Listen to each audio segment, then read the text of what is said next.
City India news, महाराष्ट्रातील लोकप्रिय news channel.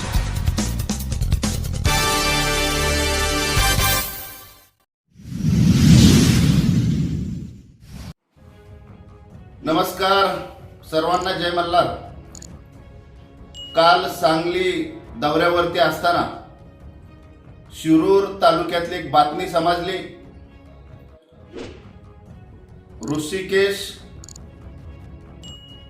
Ashok Pawar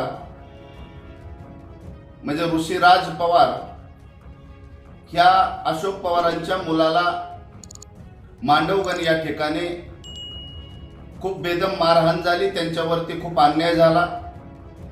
त्यांचे फोटो काढण्यात आले, त्यांचे व्हिडिओ काढण्यात आले, असं त्या बातमीच्या द्वारे मी पाहिलं।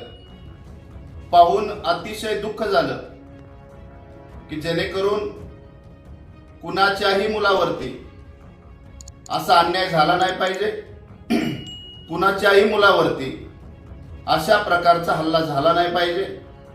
पण खऱ्या अर्थानं या ठिकाणी मी सांगेन की हा जो हल्ला आहे, हे जे केलेलं सर्व षडयंत्र आहे, याच्यामध्ये सत्यता किती आहे ती तपासून शिरूर हवेलीतल्या लोकांनी पाहिली पाहिजे।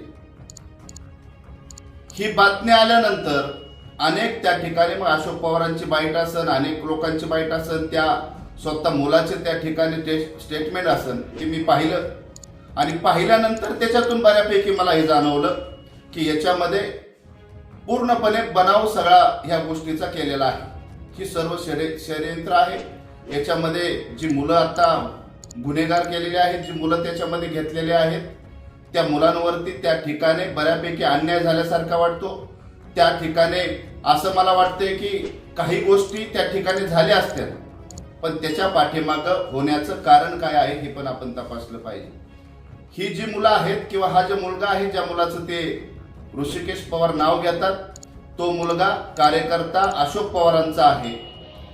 तो ज्यावेळेस खासदारकीच्या इलेक्शनमध्ये खासदार ज्यावेळेस आपले उभे होते, त्या खासदारांचा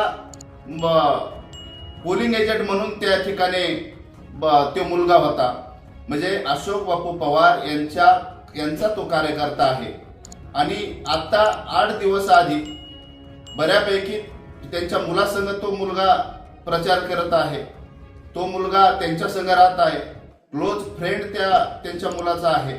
मग अशी कोणती गोष्ट झाली की जेणेकरून अशी कोणती त्या ठिकाणी गोष्ट झाली की एवढ्या मोठ्या प्रमाणामध्ये त्यांच्यावरती या ठिकाणी अन्याय करायचा त्या मुलांनी ठरवलेला आहे।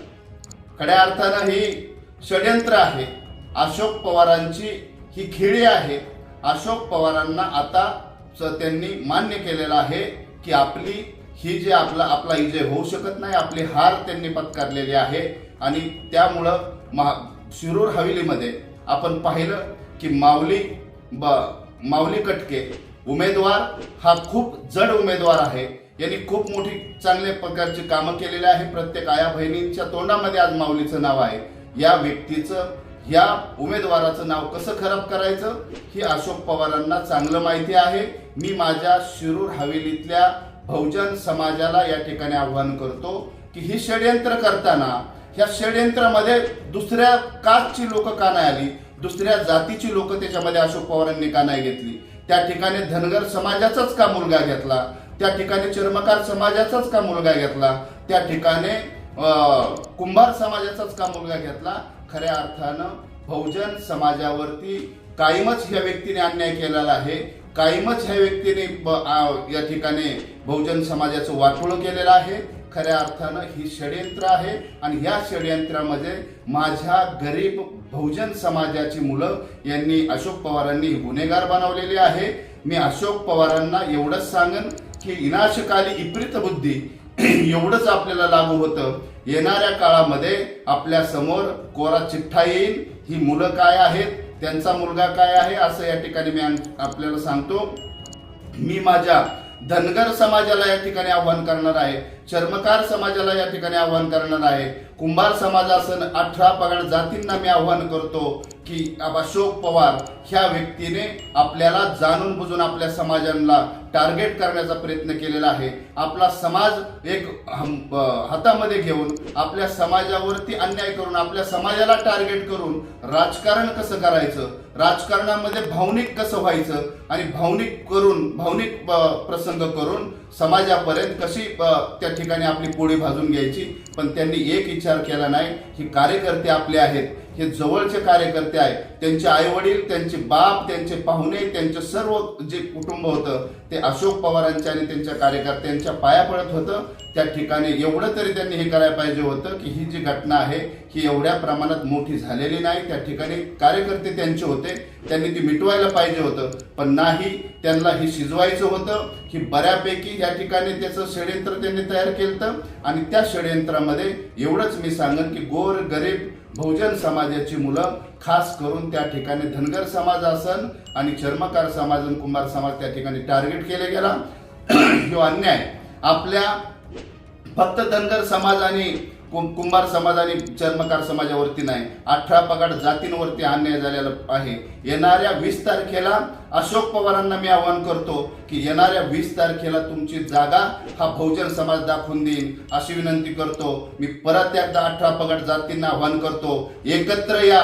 एकत्र नाही आला तर हे असंच होईल. आणि ह्या व्यक्तीने कधीच कोणाचा विचार केलेला नाही, याला फक्त आमदार व्हायचंय. बाकीच्या कितीही कुटुंबाचं वाटोळ झालं, कितीही लोकांनी आत्महत्या केल्या तरी चालेल, पण त्याचं कुटुंब जगलं पाहिजे, तो जगला पाहिजे, तो आमदार झाला पाहिजे असं या ठिकाणी मी सांगतो. येणाऱ्या काळामध्ये अशोक बाप्पू आपल्याला आपली जागा शिरूर हवेलीची जनता दाखवून देईन. त्यांना नेता भेटला नव्हता, त्या ठिकाणी माऊली कटके याच्या रूपाने एक देव माणूस भेटलेला आहे आणि त्या देवाला जपण्याचं काम ह्या शिरूर हवेलीतली जनता, माझ्या माता भगिनी सर्वजण करणार आहे.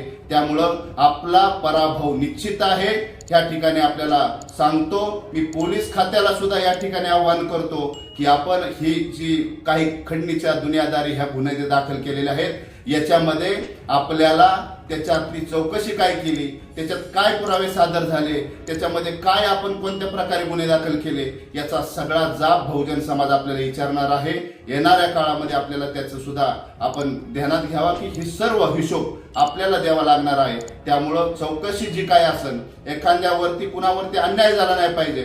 जर ही मुलं जर त्या ठिकाणी दोषी असत्यान, ही मुलं जर त्या ठिकाणी जर गुन्हेगार असत्यान, ह्या मुलांनी खरंच जर ते केलं असेल तर आम्ही बिलकुल त्यांची पाठीराख करणार नाही. त्यांच्यावरती जर अन्याय झाला असेल तर नक्कीच त्यांच्या पाठीमागे आम्ही ठामपणे उभे राहू असं या ठिकाणी आवाहन करतो. थांबतो. जय मल्हार, जय उमाजी.